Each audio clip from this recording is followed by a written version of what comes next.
Está aquí con nosotros.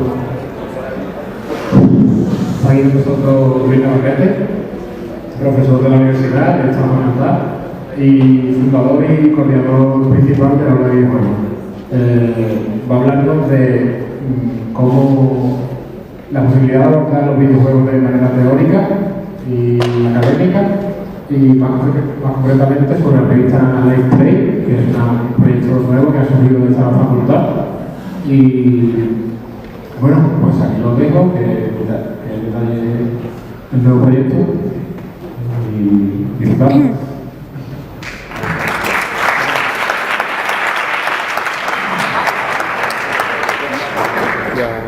Muchas gracias.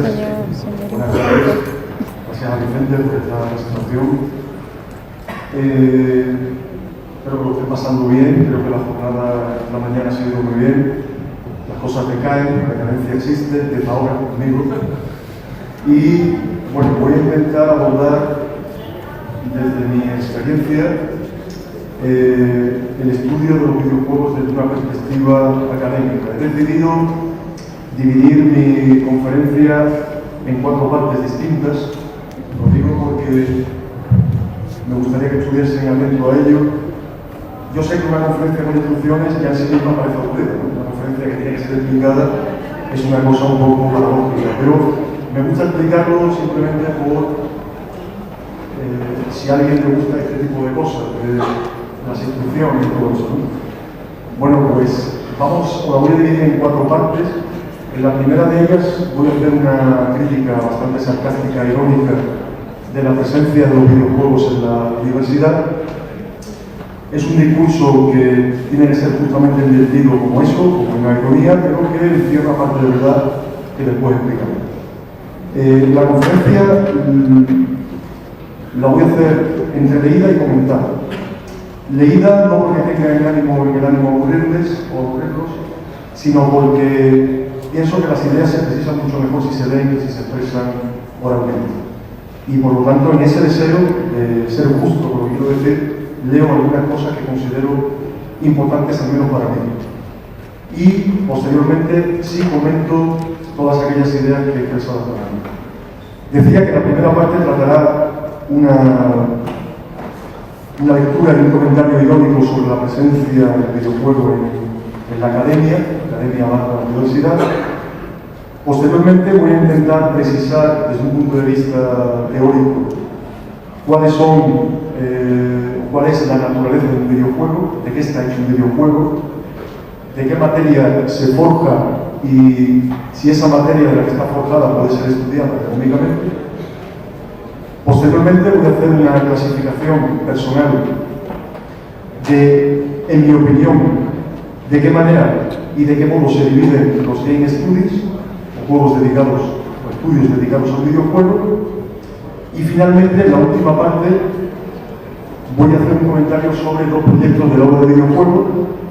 Uno, una revista académica internacional.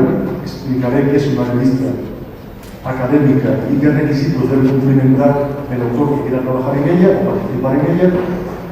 Y por último terminaré con una breve presentación del máster que también se ha impulsado desde esa facultad y desde el aula de videojuego, que empezará en enero del año 2014. Por lo tanto, bueno, esas son las 4 partes de la conferencia. Empezamos. ¿Por qué estamos hoy aquí?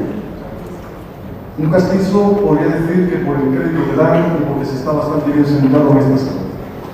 Pero permítanme precisar aún más este asunto con otro interrogante. ¿Por qué en un ámbito universitario hablamos de videojuegos?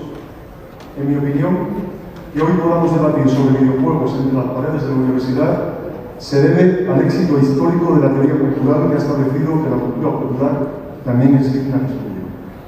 Salvo algunas honrosas excepciones, el academicismo tradicional siempre ha obviado durante siglos la vida cotidiana de la gente común. Hace no mucho tiempo, en algunas universidades tradicionales no se podía investigar sobre autores que todavía estuviesen vivos.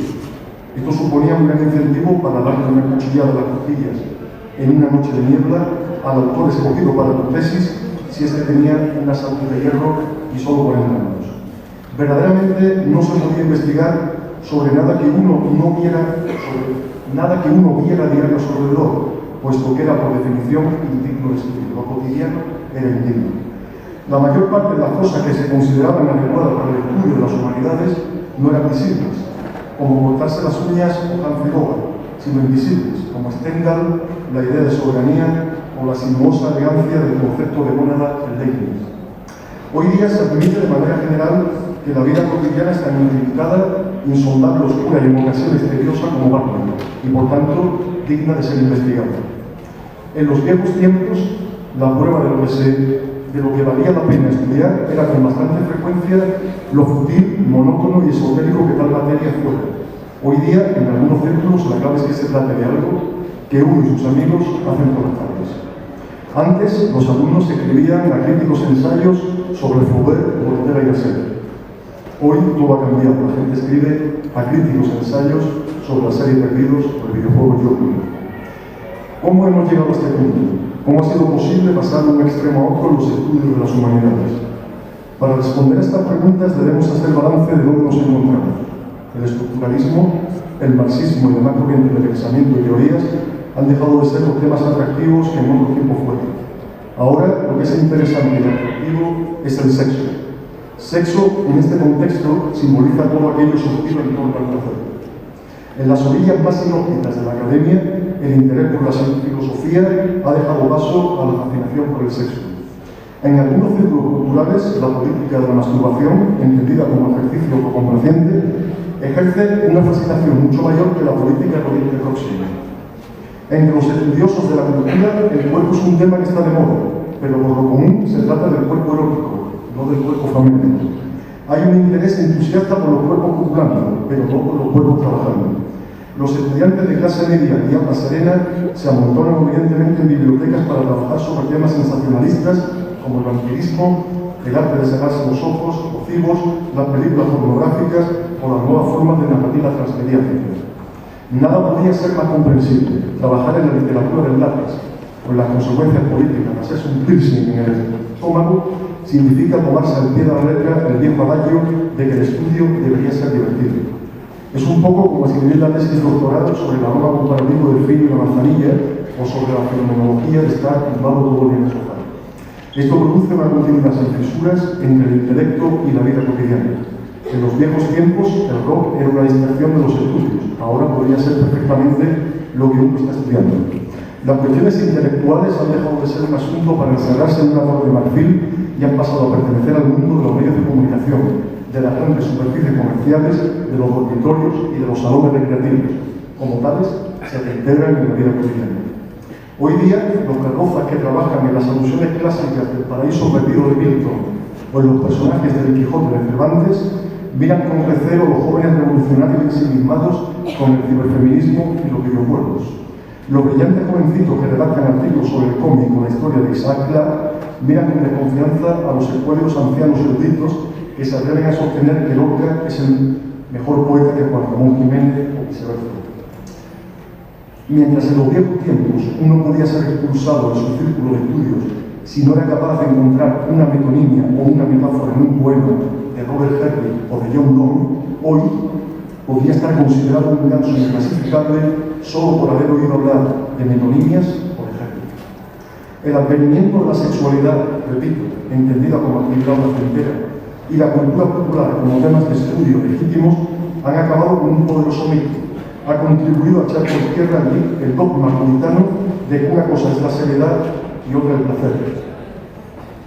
El placer para el puritano queda fuera del dominio del conocimiento y, por tanto, es peligrosamente anárquico.